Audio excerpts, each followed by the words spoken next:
বালিশের পাশে মোবাইল রেখে ঘুমালে 4 ধরনের রোগ আপনার হতে পারে।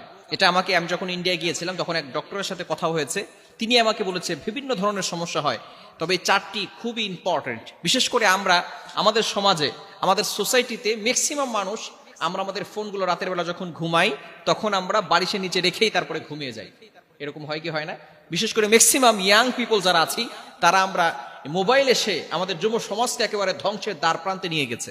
মোবাইলে ভালো আছে, খারাপ আছে, তবে আমরা ভালোটা ইউজ না করে আমরা খারাপটা ব্যবহার করার চেষ্টা করি। বিশেষ করে বালিশের পাশেই আমরা মোবাইল রেখে তারপরে ঘুমিয়ে যাই। আবার কিছু কিছু মানুষের ঘরে এমনভাবে সেটিং করা আছে, একেবারে ঘরের পাশে খাটের পাশেই তার চার্জারের জন্য ব্যবস্থা করা আছে। মোবাইল চার্জে দিয়ে সেখানেই বালিশের পাশে মোবাইল রেখে চার্জে দিয়ে সে সেখানে ঘুমিয়ে পড়তেছে, যার কারণে বিভিন্ন ধরনের রোগ হওয়ার সম্ভাবনা আছে।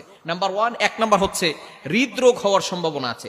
যে বালিশের পাশে মোবাইল রেখে ঘুমিয়ে যায় তার হৃদরোগ হওয়ার সম্ভাবনা আছে। এবং দ্বিতীয় নাম্বার হচ্ছে মাথা ব্যথা হয়। অনেক সময় আমরা বুঝি না কেন যেন মাথা ব্যথা হচ্ছে, ঘুম থেকে ওঠার পরে মাথা ব্যথা করতেছে। মাথা ব্যথা হওয়ার অন্যতম একটি কারণ হচ্ছে এই বালিশের নিচে মোবাইল রেখে দেওয়া। এবং তৃতীয় নাম্বার হচ্ছে ব্রেন ক্যান্সার হওয়ার সম্ভাবনা আছে। মানুষের ইন্টেলেকচুয়াল পাওয়ার, মেধা শক্তি দুর্বল হয়ে যায়।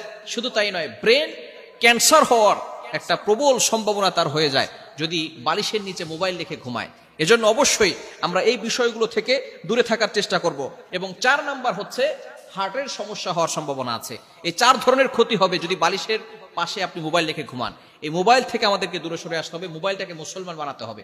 আমরা মোবাইলের ভিতরে শুধু অশ্লীল ভিডিও দেখি, যারা ফেসবুক ইউজ করি মোবাইলের ভিতরে শুধু বাজে ভিডিও, বাজে লিঙ্ক, এটা আমরা বন্ধুদের সাথে শেয়ার করে থাকি। খবরদার এটা করবেন না।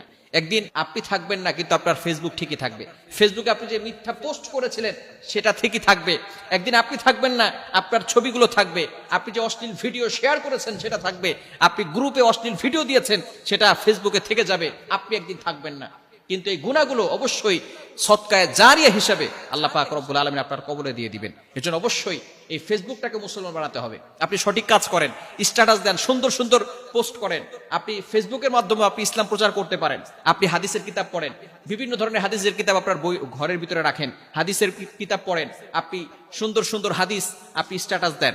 বিশেষ করে আপনার ফ্রেন্ড লিস্টে যারা থাকবে তারা সেখান থেকে হাদিস পড়ে, কোনো একটা হাদিস তার হেদায়েতের কারণ হয়ে যেতে পারে। সে যদি ভালো হয়ে যায়, সে যত ভালো কাজ করবে তারপর থেকে আল্লাহ পাক রব্বুল আলামিন একটা সওয়াবের পার্সেন্টেজ আপনার আমলনামায় দিয়ে দিবে। এজন্য মোবাইলকে আমরা ধ্বংসের বস্তু না বানিয়ে সেখানে আমরা মোবাইলের মাধ্যমে, ইন্টারনেটের মাধ্যমে আমরা হালালভাবে ইসলামটাকে প্রচার করার চেষ্টা করব।